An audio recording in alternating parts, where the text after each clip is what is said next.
So I needed a capo to record this song for a Fiverr gig. But it was a one-time deal, and then I just didn't want to spend 20 bucks because I was only making 5 bucks from the Fiverr gig. So I made this. I call it the 99-cent guitar capo because I only need about 99 cents worth of parts to make this thing. Then I figured, why not share it with everybody? So that's what this video is all about. Here's the tools you need. Standard tools like a hacksaw, a file, compass, things like that, and a scroll saw. Or you can use their power tool equivalents. Here's the parts you're going to need. 2 number 8 by 32 by 1 1/4 inch machine screws, 2 number 8 wing nuts, and a piece of 1/2 inch thick plywood, 3 1/2 inch wide, and longer than it is wide.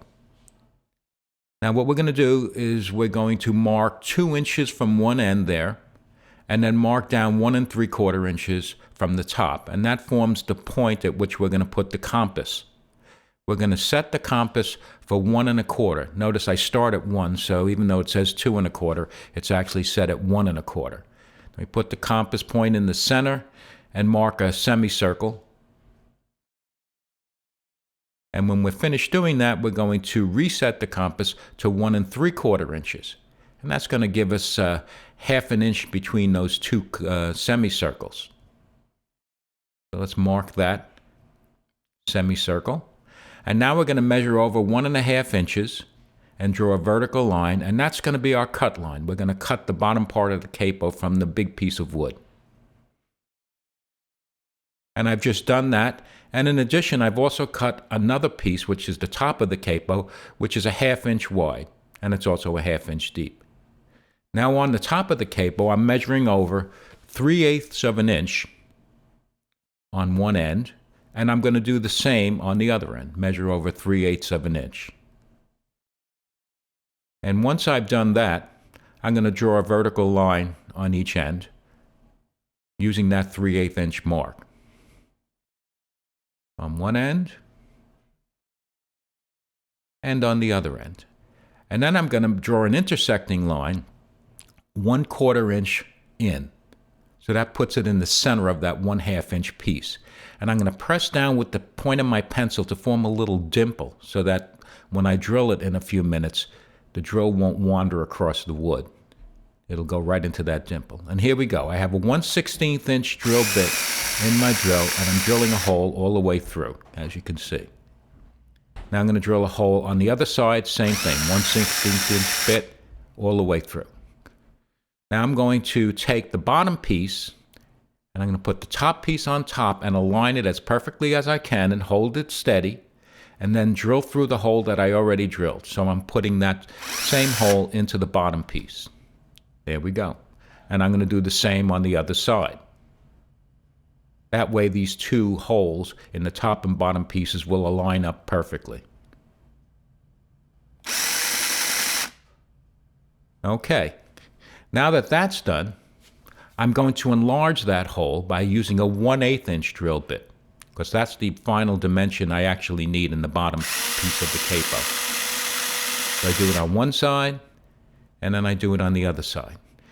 Now in order to thread the screw in, that hole is a little too small, and that's what I want. I want it to be tight, but I want to be able to start threading it. So I take the bit, put it in just a teeny bit, and rock it around to open the hole a little bit on the top.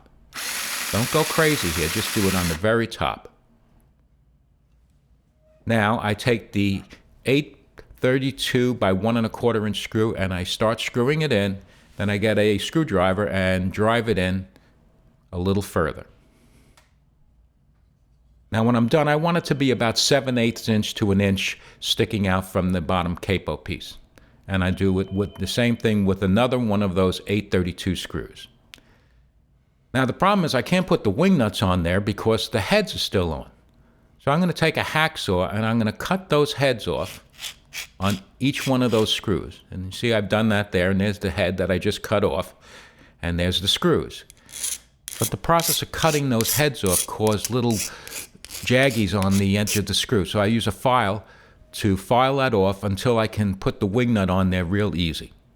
I put the 2 wing nuts on just to show you that they go on easy. Using the semicircles that I drew before, I've cut off the excess parts of wood out of the bottom of the capo. And there it is. It's a little rough, so I take a piece of sandpaper and sand it down, smooth the edges out, because that piece is going to contact the guitar. We take the top piece and we re-drill it one more time with a 3/16 inch bit. That'll let those screws go through and be a little loose, which is what we want. Smooth it out, smooth the edges out, and you notice that it goes right on there. Now what I'm going to do is I'm going to mark on one of the holes on the top piece of the capo, the top and the bottom of the hole. And I'm going to cut that wood out in between that. And you'll see in a second why I want to cut that wood out. See, I've cut it out here. And now when I put it on, I can move the capo top piece in and out very easily without having to take the wing nuts off. So let me put the wing nuts back on, top and bottom. And now you see we have the finished capo. Let's put it on the guitar, loosen both the wing nuts, and then we'll move the top piece of the capo to the side, put the capo under and over, and just tighten the capo up until when we test it, it makes a nice sound. There's no buzzing or anything of that nature. If there is some buzzing, just tighten it down a little bit more. To move it, just loosen the wing nuts and move the capo to where you want it and retighten the wing nuts. To take it off, just unloosen the wing nuts and take it off. If you have any questions about this, contact me at this email address. And I hope you have a lot of fun with the 99-cent capo.